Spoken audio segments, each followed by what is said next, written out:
आप देख रहे हैं जी बिजनेस स्पेशल मार्केट आउटलुक 2017 और आज हमारे साथ खास बातचीत के लिए मिस्टर आनंद राठी मौजूद हैं। आनंद राठी फाइनेंशियल सर्विसेज से। मिस्टर राठी, शुभकामनाएं आपको नए साल के मौके पर, और कामना यही करते हैं कि अगला जो एक साल हो वो खुशियों भरा हो और साथ ही साथ अच्छा पैसा कमा कर दे इन्वेस्टर्स को, ट्रेडर्स को। लेकिन क्या ये बाजार आपको ऐसा लग रहा है यहाँ से कि अगला एक साल जो है वो पैसा बनाकर देगा? क्योंकि जब दिवाली पर आपसे बातचीत हुई थी तब ऐसा लग नहीं रहा था कि मार्केट्स फ्लैट रिटर्न या फिर नेगेटिव रिटर्न्स देकर बंद होंगे, लेकिन डीमोनेटाइजेशन के बॉम्ब ने जो स्थिति है वो काफ़ी डामाडोल कर दी है। तो अगले 3 से 6 महीने या फिर अगला एक साल मार्केट के लिए आपको कैसा लग रहा है? सबसे पहले तो आपको और आपके दर्शकों को आने वाले नए वर्ष की शुभकामनाएं देना चाहूँगा। देखिए, ये बात सही है कि दिवाली पर जो मूड था वो बदल गया। दो बड़े कारण हुए, एक डिमोनेटाइजेशन हुआ, एक दूसरा अमेरिका के नए प्रेसिडेंट में ट्रंप का इलेक्शन हुआ। इन दोनों कारणों से बाजार में बहुत दबाव आया और वहां से दबाव ऑलमोस्ट 8-9% वहां से नीचे चला गया। वहां से कुछ रिकवरी होके ये कहना है कि इस वर्ष में 2016 में कोई ज्यादा बढ़ाव नहीं आया है। जो लास्ट ईयर बंद हुआ था उससे उसी के 1-2% भले ऊपर हो, तो एक फ्लैट ईयर रहा है। तो अब अगले वर्ष क्या होगा जिसकी आपने मुझे बात कही है, तो अगला वर्ष मेरे को लगता है कि जो एडवर्स इफेक्ट इन दो इवेंट्स का है वो खत्म हो जाएगा और अगले वर्ष की कुछ चीजें जो हैं जो आने वाली हैं, बजट का एक इम्पैक्ट नजर आएगा। दूसरा, जीएसटी को कब से लागू होगा उसका इफेक्ट आएगा। तो मुझे लगता है कि अगला वर्ष निश्चित रूप से अच्छा रहेगा इस वर्ष के मुकाबले। जी मिस्टर राठी, लेकिन हाल ही में एक और नया फीचर जिसने मार्केट में केओस एमर्ज किया है वो रहा है टैक्सेशन को लेकर। माना यही जा रहा है, काफ़ी सारी यहाँ पर वॉइसेस रही हैं कि कुछ छेड़छाड़ शायद इस बार के बजट में स्टॉक मार्केट से होने वाली इनकम पर टैक्सेस को लेकर हो सकती है। फिर चाहे वो एसटीसीजी जो लगता है उसको बढ़ा दिया जाए, एलटीसीजी का दायरा बढ़ा दिया जाए, या फिर शायद एसटीटी के साथ छेड़छाड़ हो। भले ही ये सारे फैक्टर्स लॉन्ग टर्म के लिहाज से पॉजिटिव हो इकॉनमी के लिए, मार्केट्स के लिए, लेकिन अगर स्टॉक मार्केट से होने वाली इनकम पर टैक्सेशन को छेड़ा जाता है तो क्या ये मार्केट्स को परेशान कर सकता है, ट्रबल कर सकता है? हाँ, अगर लॉन्ग टर्म कैपिटल गेन्स लाया गया या शॉर्ट टर्म कैपिटल गेन्स को बढ़ा गया तो उसका डेफिनेटली मार्केट पे नेगेटिव इम्पैक्ट होगा। मेरा ये मानना है कि जो सरचार्ज ये जो लगा के उसकी जो इनकम हो रही है वो इनकम मेरे ख्याल से कैपिटल गेन्स अगर लगाएं तो उससे ज्यादा ही हो रही है। तो मुझे नहीं लगता है कि सरकार के पास कोई रैशनल होगा कि कैपिटल गेन्स को फिर से लाया जाए, लॉन्ग टर्म कैपिटल गेन्स को। और सरकार, मुझे नहीं लगता है सरकार चाहेगी कि स्टॉक मार्केट खराब हो, क्योंकि अगर पैसा और चाहिए अपने को, अगर if you want to attract more money from FIIs, तो टैक्सेशन के रेजिम को, कैपिटल गेन्स के रेजिम को छेड़छाड़ करना ठीक नहीं रहेगा। और जो वित्त मंत्री ने तो स्पष्ट भी किया है कि ऐसा कोई सुझाव उनके सामने नहीं है कि क्या लॉन्ग टर्म कैपिटल गेन्स लगाया जाए। तो मेरा ये मानना है कि इस वर्ष छेड़छाड़ होने की संभावना नहीं लगती है, परंतु अगर होती है तो यस, उसका नेगेटिव इम्पैक्ट रहेगा। बिल्कुल बिल्कुल। और इनफैक्ट इस बार का जो बजट है वो काफी अहम है क्योंकि ये डीमोनेटाइजेशन के बाद आ रहा है मिस्टर राठी, और घरेलू निवेशक हो या फिर विदेशी निवेशक हो, वो इस बार के बजट को काफी कीनली वॉच कर रहे हैं। अब क्वेश्चन ये है कि बजट को माना जा रहा है टैक्स फ्रेंडली हो सकता है, कंज्यूमर्स के लिहाज से काफी अच्छा बजट हो सकता है। मैं उस पर आपकी राय लूंगी, लेकिन उससे ठीक पहले एक एस्पेक्ट में ये भी जानना चाहती हूँ कि एफआईआईज जो फ्लोज हैं वो कैसे रह सकते हैं। इंडिया अगर इमर्जिंग मार्केट की बास्केट में देखें तो पिछले कुछ सालों में विदेशी निवेशकों को इंडियन मार्केट्स ने पैसा बना के दिया है। हालांकि ये साल अच्छा नहीं रहा हो रिटर्न्स के लिहाज से, लेकिन अब थोड़ा सा व्यू चेंज हुआ है क्योंकि यूएस में जो हालात हैं वो बेहतर हो रहे हैं, इकॉनमी रिकवर हो रही है और ऐसा माना जा रहा है कि शायद जो फ्लोज हैं वो वापस यूएस की तरफ शिफ्ट हों। तो एफआईआईज फ्लोज को लेकर अभी क्या व्यू है आपका 2017 के लिए? देखिए, मेरा ये मानना है कि थोड़ा सा डीमोनेटाइजेशन के बाद यूएफआईज का नेगेटिव हुआ मार्केट पे, पर वो भी लगता है कि शॉर्ट टर्म अगर देखिए, ये डिपेंड करता है कि बजट कैसा है और वापस इकोनॉमी की रिकवरी कितनी फास्ट हो।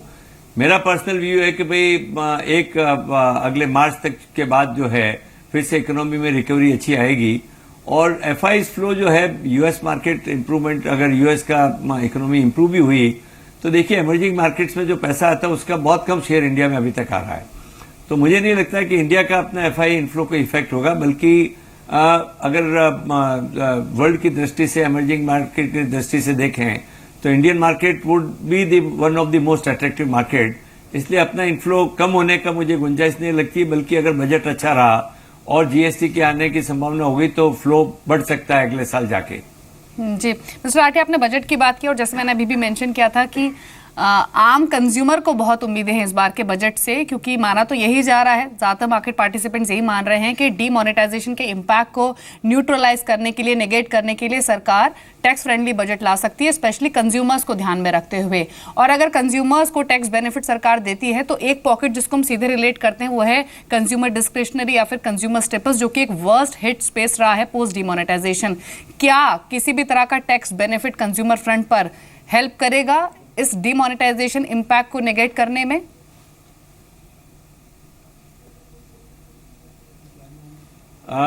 बिल्कुल, मुझे लगता है कि बजट टैक्स की दृष्टि से अच्छा रहेगा। सरकार भी इसके कारण इसका ये भी कि डीमोनेटाइजेशन के बाद जो है ये उम्मीद की जाती है कि टैक्स रेवेन्यूज इंक्रीज होंगी और both indirect and direct taxation की जो है उसमें प्रोग्रेस अच्छी आएगी। और वो आती है तो सरकार के पास एक ये क्वेश्चन रहेगा कि भाई टैक्स को कम किया जाए, टैक्स की रिबेट्स बढ़ाई जाए, और जो पर्टिकुलरली कंज्यूमर ओरिएंटेड है, बिकॉज ये आप समझिए कि अभी जो इंडिया की ग्रोथ है अभी भी कंजम्पशन के कारण बढ़ रही है, अभी इन्वेस्टमेंट्स अभी भी बढ़ना चालू नहीं हुए हैं और ऐसा नहीं लगता है कि अगले एक साल में कोई इन्वेस्टमेंट बहुत ज्यादा तेजी से बढ़े। तो बजट बिल्कुल मेरे को लगता है कि कंज्यूमर फ्रेंडली होगा, उस पर टैक्सेशन में रिबेट मिलेगी और लोगों को उससे कंजम्पशन की बढ़ोतरी में भी जरूर फायदा होगा। तो ऐसे में क्या 2017 एक बार फिर से कंज्यूमर स्टेपल्स के लिए एक आउट परफॉर्मर ईयर हो सकता है? जी बिल्कुल। आई थिंक ओवरऑल दृष्टि से जो कंज्यूमर रिलेटेड इंडस्ट्रीज है उनका 2017 आउट परफॉर्म रहेगा। एक कारण ये भी है कि डीमोनेटाइजेशन के बाद कुछ जो है कंजम्पशन डेफर्ड हो गया है, क्योंकि लोगों को कैश अवेलेबिलिटी नहीं थी, फंड्स नहीं अवेलेबल थे। और ये जरूरी है कि भी इंडिया में अभी भी काफी मात्रा में रिटेल का बिजनेस कैश में होता आया है, तो इसके कारण जो इम्पैक्ट हुआ है कि यस करंट कंजम्पशन जो नीचे गया है उसका भी जो डेफर्ड कंजम्पशन आएगा उसका इफेक्ट भी आएगा। तो मुझे लगता है कि भाई कंज्यूमर जो रिलेटेड जितने इंडस्ट्रीज हैं और स्टॉक्स हैं वो आउट परफॉर्म करेंगे। जी, लेकिन मिस्टर राठी, अर्निंग ग्रोथ को लेकर अब स्थिति कैसी लग रही है? क्योंकि देखिए पिछले 3-4 सालों से कोई अर्निंग ग्रोथ आई नहीं है। इस साल एक्सपेक्टेशंस थी स्पेशली आखिरी के क्वार्टर्स में, लेकिन डीमोनेटाइजेशन के बाद चीजें जो है वो पूरी तरीके से बदल गई हैं। अगले साल जीएसटी लागू होगा जिसका डेफिनेटली एक इमीडिएट इम्पैक्ट अर्निंग्स पर आ सकता है। तो ये अर्निंग रिवाइवल या फिर अर्निंग को लेकर जो होप्स थी अब वो कितना शिफ्ट हो गई हैं? 2 क्वार्टर या फिर उसके भी बियॉन्ड? देखिए अर्निंग्स की जो है ये संभावना मुझे लगता है कि अप्रैल जून क्वार्टर में अर्निंग्स ठीक होने चालू हो जाएंगी। जनवरी मार्च की अफेक्टेड रहेंगी, परंतु उसके बाद जो है अप्रैल जून और उसके बाद अगले 2 क्वार्टर, तो नेक्स्ट 3 क्वार्टर जो है फर्स्ट क्वार्टर के बाद अगले कैलेंडर ईयर में अर्निंग्स ग्रोथ आने की अच्छी संभावना है। जी, लेकिन थीम 2017 के लिए मिस्टर राठी क्या रखनी चाहिए? आपसे पहले जितने भी बड़े जानकारों से हमारी बातचीत हुई है, एक व्यू कॉमन रहा है। वो मानते हैं कि मौजूदा अनसर्टेन माहौल में जहां पर अर्निंग ग्रोथ थोड़ी सी डिलेड दिख रही है, शायद डिफेंसिव्स को से स्टिक करना ठीक होगा। भले ही रिटर्न कम आए लेकिन सेफ रिटर्न आए, वो इस थीम को ज्यादा स्टिक कर रहे थे। ऐसे में आईटी, फार्मा, एफएमसीजी वो मान रहे हैं कि शायद फ्लेवर हो सकता है 2017 का। आपकी चॉइस क्या है? कौन से वो सेक्टर्स है जिन पर आप ओवरवेट हैं 2017 के लिए? देखिए जैसे अपने बात हो रही थी कि भाई जो कंजम्पशन रिलेटेड जितनी स्टोरीज हैं और दूसरी जो इंटरेस्ट रेट रिलेटेड स्टोरीज है, क्योंकि एक संभावना और आप समझिए इन्फ्लेशन कम होता जा रहा है। इंटरेस्ट रेट इस बार जैसे रिजर्व बैंक ने रेट नहीं घटाई, परंतु पूरी संभावना है कि अगले वर्ष में जाके इंटरेस्ट रेट जो है 0.75% से 1% तक नीचे जा सकती हैं। तो इसलिए दोनों कंजम्पशन रिलेटेड और इंटरेस्ट रेट रिलेटेड जितने सेक्टर्स हैं वो अच्छे करेंगे। इसके अलावा जैसे आपने कहा, हाँ, डिफेंसिव में जो है सेक्टर बी रखने चाहिए, और फार्मा, आईटी अच्छे डिफेंसिव सेक्टर्स हैं। परंतु साथ साथ में जो कंजम्पशन रिलेटेड सेक्टर्स हैं, मुझे लगता है एफएमसीजी भी अब अच्छा करेगी। आपके ऑटो में रिवाइवल आएगा, जो पिछले 2-3 महीने में खराब हुआ है, वापिस जाके ठीक होगा। तो कंजम्पशन रिलेटेड सारी स्टोरीज जो हैं उनमें अच्छी ग्रोथ नजर आएगी। बैंक्स को भी देखना चाहिए मिस्टर राठी 2017 के लिए। हाँ, बिल्कुल, या क्योंकि बैंक्स का जो है वो इंटरेस्ट रिलेटेड है, तो जब इंटरेस्ट रेट्स के बाद आएगी, और एनपीए का भी जो एक इम्पैक्ट था वो धीरे धीरे जाके काफी अब खत्म होता जाएगा। अगले वर्ष उसका इम्पैक्ट नजर कम आएगा, और अगर इंटरेस्ट रेट्स कम हुई तो जो गवर्नमेंट सिक्योरिटीज के इन्वेस्टमेंट्स हैं उनमें जो उनकी वैल्यूएशन बढ़ेगी बैंकों को, तो बैंकिंग सेक्टर भी अच्छा रहना चाहिए। इसके अलावा infrastructure sector, I think infrastructure investment भी तेजी से बढ़ेंगे, वो सेक्टर अच्छा करना चाहिए। कैपिटल गुड्स हैं, उस तरह के जो सेक्टर हैं वो वीकर रहेंगे। और मेटल्स पर क्या लग रहा है आपको? एक स्ट्रॉन्ग ईयर रहा है साल 2016 मेटल्स के लिए। मेटल्स मेरे ख्याल से काफी ग्रोथ, नहीं, मेटल्स में ऑलरेडी काफी ग्रोथ अभी आ चुकी है। अब इसके ऊपर मुझे नहीं लगता है कि मेटल्स में ज्यादा आगे बढ़ने की संभावना है। इस बार प्राइसेस काफी इंप्रूव हो गए हैं करीब करीब सारे मेटल्स में, तो अगले वर्ष मुझे नहीं लगता है कि मेटल्स जाके बहुत इससे आउट परफॉर्म रहेगा। जी मिस्टर राठी, अच्छा, इनफैक्ट पिछले 2 सालों का स्पेसिफिकली अगर हम ट्रेंड देखें तो लार्ज कैप्स के मुकाबले मिड कैप और स्मॉल कैप्स ने आउट परफॉर्म किया है। लेकिन क्या ईयर 2017 के लिए वापस जो फ्लोज हैं वो लार्ज कैप्स की ओर शिफ्ट हो सकते हैं? क्योंकि अगेन या इस तरह की वॉइसेस यहाँ पर डेवलप हो रही हैं कि शायद एक सेफ रिटर्न के लिहाज से, एक रिस्क रिटर्न रेशियो के लिहाज से जो लार्ज कैप्स हैं वो शायद बेटर बेट्स हैं in comparative to small cap mid caps. आपको क्या लगता है? नहीं, मेरी जो है ओपिनियन थोड़ी डिफरेंट है। मेरा मानना है कि मिड कैप, स्मॉल कैप जो अच्छे स्टॉक्स हैं वो जरूर आउट परफॉर्म करेंगे, क्योंकि उनकी ग्रोथ अभी भी ग्रोथ की संभावना ज़्यादा है। लार्ज कैप में संभावनाएं उनसे कम रहती है, तो आने वाले वर्ष में 2017 में भी mid cap, small cap will out perform large cap in my view. इसलिए मेरे ध्यान से आदमी को जो है एक डिस्ट्रीब्यूट करके करना चाहिए। लार्ज कैप में ओवरवेट करने की मेरे को कोई जरूरत नहीं लगती है। जी, लेकिन मिस्टर राठी, क्या पॉसिबिलिटी है कि जो एनर्जी या फिर जो यूटिलिटी सेक्टर है ये भी एक लीडरशिप लेने की कोशिश करे आगे जाते हुए? क्योंकि आप देखिए ऑयल रिफाइनर्स हों, गैस या फिर पावर यूटिलिटीज़ हों, जो इनके नंबर्स आए क्वार्टरली अर्निंग्स, वहाँ पर ग्रोथ रिफ्लेक्ट हुई है। और सबसे इंपॉर्टेंट बात ये है कि डीमोनेटाइजेशन से लीस्ट इम्पैक्टेड सेक्टर है ये।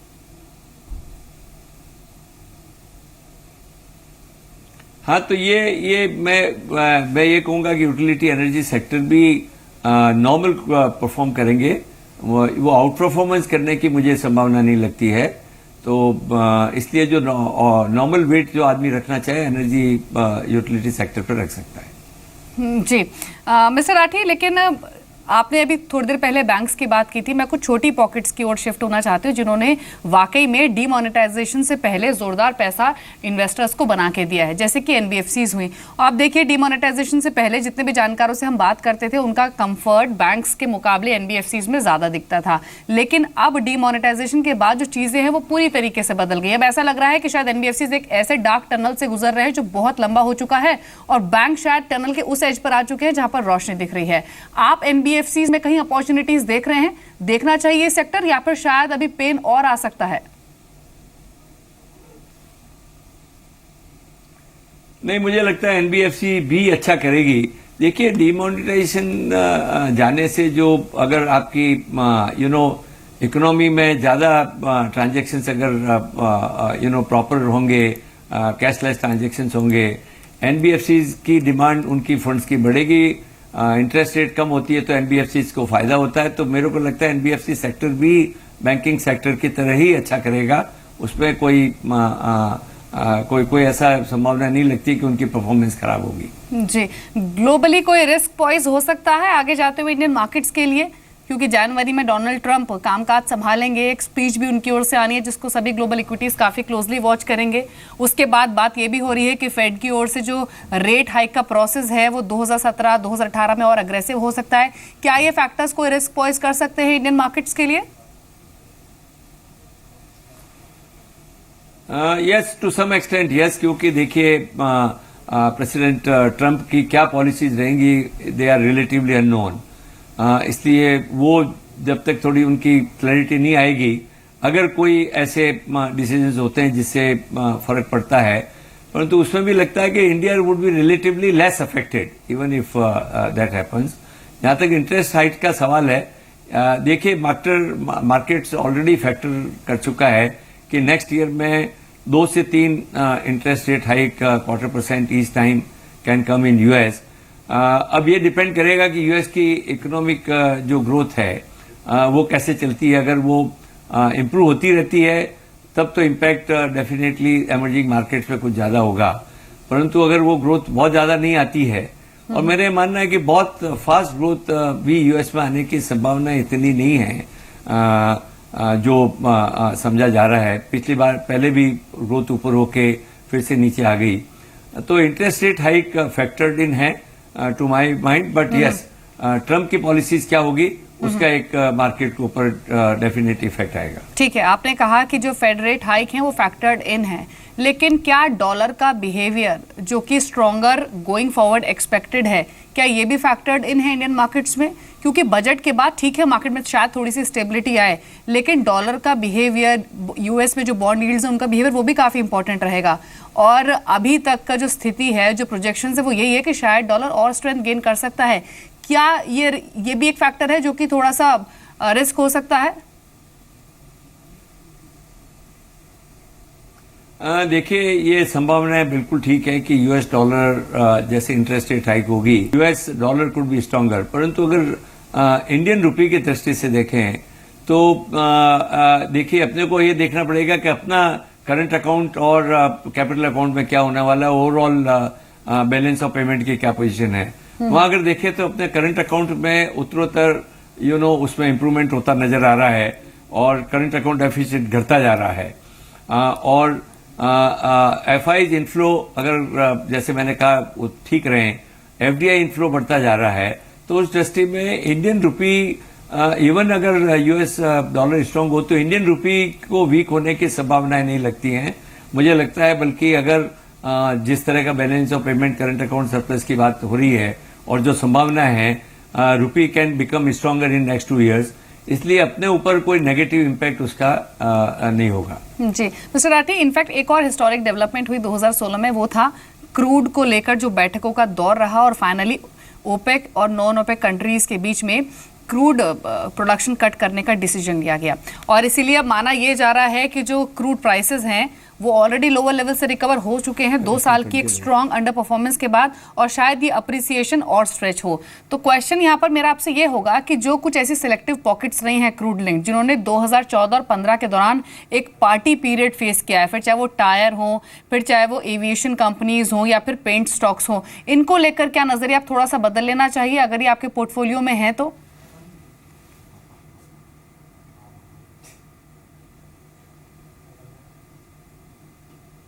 तो इनफैक्ट क्रूड पर तो राय लेंगे ही मिस्टर राठी की, लेकिन अब तक की जो उनसे बातचीत हुई है उससे एक चीज़ ज़रूर सामने आई है कि वो मानते हैं कि 2017 साल जो है वो बेहतर साल होगा 2016 के मुकाबले इन टर्म्स ऑफ रिटर्न। और इंटरेस्टिंग ये था कि अभी भी वो इंटरेस्ट सेंसिटिव्स पर ध्यान देने की बात कर रहे हैं। वो मानते हैं कि बैंक हो या फिर ऑटोज़ हो, ये सेक्टर्स आउट परफॉर्मेंस दिखा सकते हैं। 2017 में 75 बेसिस पॉइंट से लेकर 100 बेसिस पॉइंट तक के कट की उम्मीद है उनको आरबीआई की ओर से इन 2017। और कंज्यूमर स्टेपल्स एक स्ट्रॉन्ग कमबैक कर सकते हैं 2017 में। बजट इस बार का डेफिनेटली एक इंपॉर्टेंट रहेगा, इस लिहाज से इन चुनिंदा सेक्टर्स को देख सकते हैं। आईटी हुआ या फिर फार्मा हुआ, ये सेक्टर्स भी फ्लेवर में रह सकते हैं। लेकिन मेटल्स पर वो उतना बुलिश नहीं दिखे और मानते हैं कि जो बढ़त आनी थी मेटल्स में, जो रिटर्न्स देने थे वो जनरेट कर चुके हैं। मिस्टर राठी, मैं क्रूड पर बात कर रही थी। एक और हिस्टोरिक डेवलपमेंट हुई ईयर 2016 में, वो थी ओपेक और नॉन ओपेक कंट्रीज के बीच में क्रूड प्रोडक्शन के कट को लेकर, और इसी वजह से हमने देखा कि क्रूड जो कि कंसिस्टेंटली स्ट्रॉन्ग अंडर परफॉर्म कर रहा था 2 सालों से, वहां पर लोअर लेवल से रिकवरी दिखी और एनर्जी एक्सपर्ट्स मानते हैं कि 60-65 तक भी ये जा सकता है। तो क्वेश्चन ये है कि जो क्रूड लिंक्ड कंपनीज हैं या फिर जो सेक्टर्स हैं, जैसे टायर हुआ, एविएशन हुआ या फिर पेंट स्टॉक से क्यों ना हुए, ये ऐसे सेलेक्टिव पॉकेट्स नहीं है जिन्होंने 2014-15 के दौरान बहुत स्ट्रॉन्ग पार्टी पीरियड फेस किया और अच्छे रिटर्न्स भी जनरेट करके दिए। क्या अब व्यू इन सेक्टर्स को लेकर थोड़ा सा बदल लेना चाहिए अगर किसी इन्वेस्टर के पोर्टफोलियो में है तो? नहीं, मैं समझता हूँ कि उसमें वो ज़्यादा उसमें व्यू बदलने की ज़रूरत इसलिए नहीं है कि जहाँ तक ऑयल का प्राइस का सवाल है, ऑलरेडी 55 के आसपास इस पर तो चल रही है और मुझे लगता है इसी स्तर पे चलेगी, इसमें ज़्यादा बढ़ने की संभावना नहीं है, क्योंकि 60 या उसके ऊपर जाने से वो सेल गैस की सप्लाई का उनका प्रेशर आता है। तो चाहे वो ओपेक का एग्रीमेंट हो, परंतु आप देखिए जब तक ओवरऑल डिमांड वर्ल्ड में नहीं बढ़ती है, इस तरह का इवन कार्टेलाइजेशन करें वो चलता नहीं है। तो मुझे लगता है कि ऑयल की प्राइस जो है मुझे रेंज $50 से $60 की लगती है और कोई ज़्यादा इम्पैक्ट जिनको ऑयल या ऑयल उनके प्रोडक्ट्स, उनके रॉ मटेरियल हैं, उनके ऊपर बहुत ज़्यादा असर मुझे नहीं लगता इसका होगा। जी मिस्टर राठी, वापस मार्केट पर एक राय और आपकी लेना चाहूंगी। 3 तरीके से हम मार्केट्स को देखते हैं। शॉर्ट टर्म में सेंटिमेंट्स होते हैं जो कि मार्केट को ड्राइव करते हैं, मीडियम टर्म में डेफिनेटली लिक्विडिटी होती है और लॉन्ग टर्म में अर्निंग्स।